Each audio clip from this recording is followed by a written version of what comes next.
motivation. I love that with Glow. Yeah. But one song that really touched me, and I know touched a lot of people, was the song Dirty Man. And Yes. that song was so amazing, so thought-provoking, just so influential. I just wanted to ask what actually inspired you to write that song, and did you know it was going to touch so many people in that way?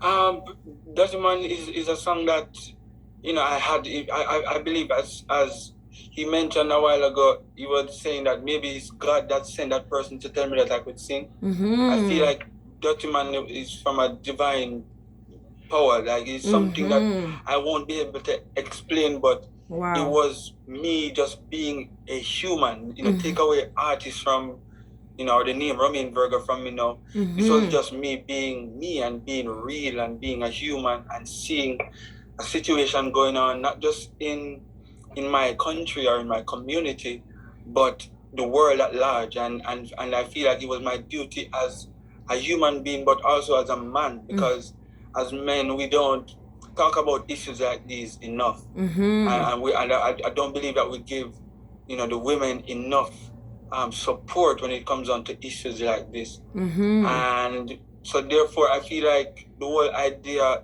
is from a higher power, and it was my calling, it was my duty to stand up in the moment and not to let anything at all hinder me. I remember when we were writing the song, we were kind of concerned if we should say Dirty Man, and we were wondering if the you know, saying that would make other people feel in a way, but you know, something was there telling me that I shouldn't change a word in the song, because this was how it was meant to come across. You know, resonate with dirty people. men, dirty men should hear it and feel uncomfortable and now realize that what they're doing is wrong. Yeah. You know, and therefore, you know, as I said, it's hard to even tell you, like, hey, we sit down and we do this. Everything just flow, like, it flow when myself and Nico was in the studio, you know, basically finishing the song.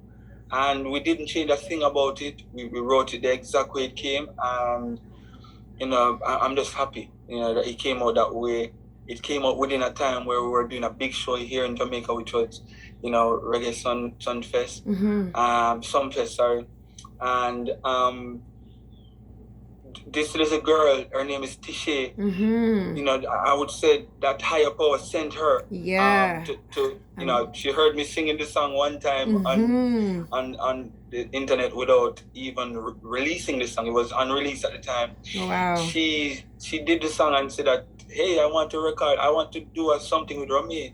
Nice. And it was so powerful to see a young girl, which was basically the age that is being mostly affected nowadays. Wow. Singing something so powerful. And we decided, you know what, maybe this is, you know, as I said, the higher power sending her and showing us that she's the one that should probably do the song in front of this big crowd that we're going to perform. Yeah. So my performance that year at Sunfest wasn't really about me. I took myself entirely out of it. I wanted the entire performance to be dedicated to this message. You know, older men, you know, destroying our future, young girls and young boys and women in general. And therefore we decided that, hey, we were gonna use her to bring across this message to Jamaica and the world. And it was so powerful the night on stage. I cried tears. There were people in the crowd who cried tears. So you know, when it comes on to Dirty Man, it's a higher power. I can't even explain. You know, so I'm just happy that I was chosen to bring across such a message, and I'm happy that the message came across the way it did, and it's just a blessing. We want to continue to do more like this. You know, it's a never-ending campaign. You know, because you know we won't stop until there is change. Even if the change is gonna happen in my community or just my country, it is my duty to stand up for women and children, and to continue to play that role as a human being, as a man who knows what is right from what is wrong. Most definitely. Amen. Well said. Amen. Well said. See, from the time you were in that church singing alone, and then, experiencing yourself, and that person who came and discovered you and say, hey, man, you can sing.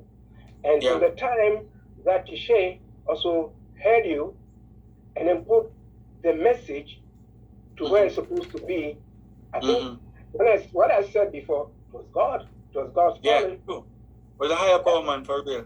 For real. It